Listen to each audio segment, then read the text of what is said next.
Barbara and David Lapierre, and we were lucky. We won your first place prize, which was $10,000. That we're still very thankful and amazed and shocked that we won.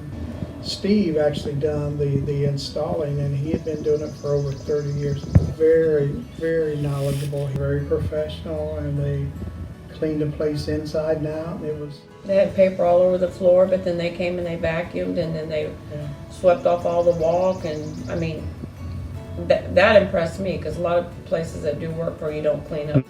She got the window in 1 week, and by next week, following week, we were on the schedule, and Steve Dean come out with his son, and it was remarkable. Now, we were amazed with the result. Yeah, that it was that quick. It only took them 1 day to put the windows in. Yes. They just had to come back and do the finish work.